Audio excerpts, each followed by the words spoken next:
Hi friends, welcome to ஓரி designing. இன்றைக்கி class 5ல் செயின் ஸ்டிச் தான் பார்க்க வரும். செயின் ஸ்டிச்லேயே நம்ம டிஃப்ரெண்ட் டைப்ஸ் ஆஃப் டைரக்ஷனில் நம்ம எப்படி செயின் ஸ்டிச் போட போகிறோம், எப்படி நீடில் பிடிக்க போகிறோம் அப்படின்னு தான் பார்க்க போகிறோம். ஸோ வீடியோ ஸ்கிப் பண்ணாமல் ஃபுல்லாக பார்த்தீங்கன்னா தான் எல்லாமே உங்களுக்கு தெரியும். வாங்க ஃப்ரெண்ட்ஸ், வீடியோக்குள்ளே போகலாம். ஸோ இப்போ பார்த்தீங்கன்னா நம்ம கத்திக்கிட்ட ஸ்டிச்சை டைரக்ஷன் வைஸ் போட போகிறோம். ஸோ அதுக்கு ஃபஸ்ட்டு பாட்டம் டு அப், அதாவது கீழே இருந்து மேலே போடும்போது நீடில் எந்தெந்த பக்கம் ரொட்டேட் ஆகுது, ஸோ நம்ம கீழே சுற்றுறது எந்த கிளாக் வைஸா ஆன்டி கிளாக் வைஸா, ஸோ எப்படி பண்ணுறதுங்கிறது தான் இந்த வீடியோ. ஸோ கிளியராக புரியணும் அப்படிங்கிறதுக்காக ஸோ இப்போ நான் இங்கேருந்து ஸ்டார்ட் பண்ணுறேன். இங்கேருந்து ஸ்டார்ட் பண்ணும்போது ஸோ த்ரெட்டை கீழேருந்து மேலே எடுத்ததுக்கப்புறம் பாருங்கள், நான் இப்போ குத்துறேன். ஓகேவா? குத்தும் போது எப்போவுமே ஸ்ட்ரைட்டாக 90 டிகிரி ஆங்கிளில் குத்தணும். ஸோ குத்திட்டேன். கீழே சுற்றுறது பாருங்கள், இந்த நகம் தெரியும்னு நினைக்கிறேன் உங்களுக்கு. இந்த இடத்துல வச்சு காட்டுறேன். ஸோ இந்த மாதிரி லெஃப்ட்ல இருந்து ஸோ ரைட்டுக்கு, அப்போ இதை ஆன்டி கிளாக் வைஸ் நான் ரொட்டேட் பண்ணுறேன். ஸோ ரொட்டேட் பண்ணி மேலே எடுக்கும்போது ஸோ அந்த மேலே இருக்கிற நீடில் எப்போ டர்ன் பண்ணணும்னா, மேலே எடுக்கும்போது அந்த கிளாத்து அந்த த்ரெட்டு ஸோ நீடில் 3 மீட் பண்ணுற இந்த இடத்துல இப்படி ரொட்டேட் பண்ணி ஸோ அப்புறம் நார்மல் பொசிஷனுக்கு இப்படி கொண்டுட்டு வந்துடும். ஓகேவா? ஸோ பாருங்கள், அதாவது இந்த ஹெட் பார்ட் இருக்குல்ல, இந்த குக்கி மாதிரி இருக்கிறது நம்ம இந்த போட போகிற, அதாவது கீழே இருந்து மேலே போடுறோம்னா இந்த டேரக்ஷனை பார்த்து இருக்கணும். ஸோ குத்தும் போது அப்படி தான் வச்சு குத்துறோம். ஸ்ட்ரைட்டாக குத்துறோம். கீழே ஸோ கிளாக் வைஸ் ஒரு ரொட்டேட் சுற்றுறோம். மேலே எடுக்கும்போது இந்த கிளாத்து இந்த நீடில் இந்த த்ரெட் மீட் பண்ணுற இந்த இடத்துல இப்படி டர்ன் பண்ணிவிட்டு ஸோ நார்மலாக கொண்டுட்டு வந்தோம்னா நமக்கு செயின் ஸ்டிச் ஃபார்ம் ஆகிக்கும். ஓகேவா? ஸோ அவ்வளோதான். குத்துறோம், சுற்றுறோம், மேலே எடுக்கும்போது ஒரு ரொட்டேட்டு, அப்புறம் நார்மல் பொசிஷன். குத்துறோம், சுற்றுறோம், மேலே எடுக்கும்போது ரொட்டேட்டு, நார்மல் பொசிஷன். குத்துறோம், சுற்றுறோம், மேலே எடுக்கும்போது ஒரு ரொட்டேட்டு, நார்மல் பொசிஷன். ஸோ அவ்வளோதான் பார்த்தீங்கன்னா பாட்டம் டாப், அதாவது கீழே இருந்து மேலே போகிறதுக்கான ப்ரொசீஜர்.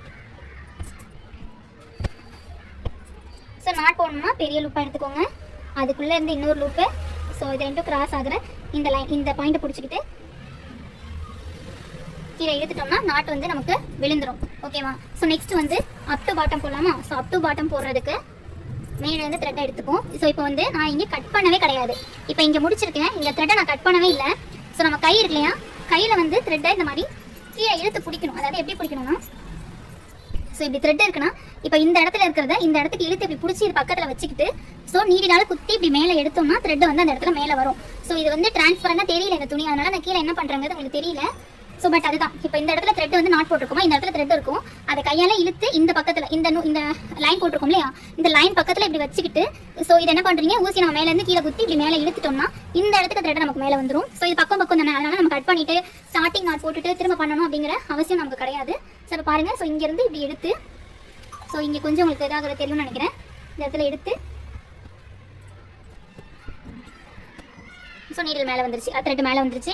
ஸோ அடுத்து போட ஆரம்பிக்க வேண்டியதான். குத்துறோம், ஸ்ட்ரைட்டாக குத்துறோம்.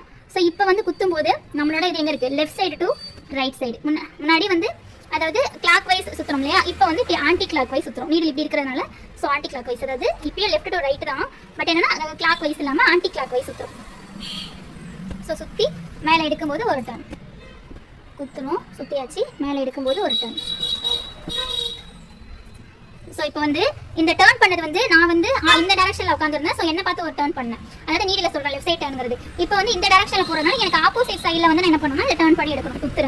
சுற்றுறேன், மேலே எடுக்கும்போது அதாவது எனக்கு ஆப்போசிட் டேரக்ஷனில் டர்ன் பண்ணி மேலே எடுக்கணும். ஸோ கீழே சுற்றுறது ஆன்டி கிளாக் வைஸ். ஸோ அவ்வளோதான் டிஃப்ரென்ஸு. ஸோ இது ரெண்டு ப்ரொசீஜர் தான். கீழே சுற்றுறது clockwise, anticlockwise, இது மட்டும் தான், வேறு எந்த டவுட்டுமே இருக்காது இதில். ஸோ அடுத்தது பார்த்தீங்கன்னா நாட் போடுறதுக்கு பெரிய லூப்பாக எடுத்து அதுக்குள்ளேருந்து 100 லூப் எடுத்து ஸோ இது கிராஸ் ஆகிற இந்த பாயிண்ட்டை பிடிச்சிக்கிட்டு கீழே இழுத்துட்டோம்னா நாட்டு விழுந்துடும் நமக்கு. ஓகேவா? ஸோ இது முடிஞ்சிருச்சு. இப்போ இது என்னன்னா பாட்டம் டாப் பார்த்தோம், அப் டு பாட்டம் பார்த்தாச்சு. ஸோ நெக்ஸ்ட் பார்த்தீங்கன்னா லெஃப்ட் டு ரைட் போடுறதுக்கும் ஸோ இங்கே பாருங்கள், இங்கே நாட் போட்டிருக்கேன், நான் இங்கே த்ரெட் எடுக்கணும், கையால் பிடிச்சி வச்சுக்கிட்டு ஸோ இந்த இடத்துல இப்படி இழுத்திங்கன்னா த்ரெட் இந்த இடத்துல மேலே வந்துடும். ஸோ வந்ததுக்கப்புறம் ஸ்டார்ட் பண்ண வேண்டியதான். ஸோ இங்கேயுமே என்ன பண்ணுறோம்னா இந்த பக்கம் போடுறது லெஃப்ட் டு ரைட்டு போடுறது ஆன்டி கிளாக் வைஸ் சுற்றுறோம் கீழே. ஸோ மேலே ரொட்டேட் பண்ணுறது லெஃப்ட் சைடு தான் எப்போதும் போல். ஸோ இந்த மாதிரி நீங்கள் 4 டேரக்ஷன்லையும் போட்டு எனக்கு ப்ராக்டிஸ் பண்ணி சென்ட் பண்ணணும். ஸோ இடத்த ரொம்ப வேஸ்ட் பண்ண வேணாம். 5 சென்டிமீட்டர் லைன் போட்டு அது பக்கத்தில் நெருக்கமாகவே போட்டு நீங்கள் அப் டு பாட்டம் ஸோ அதாவது யூபி டியூ இல்லை எல்ஆர் ஆர்எல் அது மாதிரி மட்டும் எழுதி எனக்கு சென்ட் பண்ணால் போதும். ஃபுல்லாலாம் எழுதிட்டு இருக்க வேணாம். ஸோ டேரக்ஷனை மென்ஷன் பண்ணுறதுக்காக இந்த மாதிரி போட்டு சென்ட் பண்ணுங்கள். ஸோ நெக்ஸ்ட் பாருங்கள், இது ரைட்டு டு லெஃப்ட் போட போகிறேன். ஸோ இந்த இடத்துல த்ரெட்டை மேலே எடுத்துக்கோங்க, எடுத்தாச்சு. இப்போ குத்துறது பார்த்தீங்கன்னா ஸ்ட்ரைட்டாக தான் குத்துறோம், கீழே சுற்றுறது கிளாக் வைஸ். ஸோ இங்கேருந்து போடும்போது பார்த்தீங்கன்னா நம்ம இப்போது கிளாக் வைஸ் ஸோ குத்துறோம், கிளாக் வைஸ் ரொட்டேட்டு, மேலே எடுக்கும்போது லெஃப்ட் சைட் டர்னு, ஸோ திரும்ப நார்மல். சில பேர் என்ன பண்ணுவீங்கன்னா இப்படி ஃபுல்லாக மேலே எடுத்துட்டு இப்படிலாம் பண்ணி இப்படி பண்ணுவீங்க. ஸோ அப்பெல்லாம் பண்ணால் இது செயின் ஸ்டிச் வந்து பர்ஃபெக்டாகவே இருக்காது. இந்த மிஸ்டேக்கை பண்ணக்கூடாது. ஸோ எப்போ அந்த டர்ன் இருக்கணும், அந்த கிளாத்தை ஒட்டி எடுக்கும் போதே இந்த டர்ன் இப்படி பண்ணணும். ஸோ இப்படி பண்ணிங்கன்னா தான் அது வந்து அந்த ஸ்டிச்சஸ் வந்து அழகாக இருக்கும்.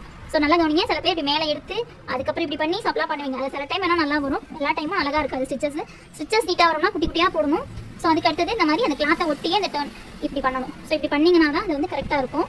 ஸோ நான் கூட கொஞ்சம் மேலே எடுத்து பண்ணுறேன், அப்படி பண்ணக்கூடாது. அதாவது இப்படி சுற்றிட்டு ஸோ பாருங்கள், சுற்றுறோம் இந்த கிளாத்தை ஒட்டியே இந்த டர்ன் பண்ணி, ஸோ அதுக்கப்புறம் நார்மல் சுற்றுறோம் கிளாத்தை ஒட்டி ஒரு டர்ன் திரும்ப நார்மல். ஸோ அவ்வளோதான் வந்துட்டு. இந்த மாதிரி போடும்போது ஸ்டிச்சஸ் நமக்கு நீட்டாக வரும். ஸோ ஜரி த்ரெட் ஈஸியாக இருக்கும். ஃபஸ்ட் இதில் நல்லா ப்ராக்டிஸ் பண்ணோம்னா தான் சில்க் த்ரெட் எடுத்தது போடும்போது ஈஸியாக இருக்கும் நமக்கு. ஸோ இந்த மாதிரி நாட் போட்டுருங்க. அவ்வளோதான் வந்து. ஸோ இந்த மாதிரி இப்போ 4 லைன்ஸ், அதாவது up to bottom to up, left to right to left, அந்த மாதிரி. ஸோ இவ்வளோ சின்ன லைனாக போட்டாலுமே போதும் எனக்கு, ஏன்னா கிளாத் பத்தாது. ஸோ இந்த மாதிரி போட்டு நீட்டாக வந்து சென்ட் பண்ணுங்கள்.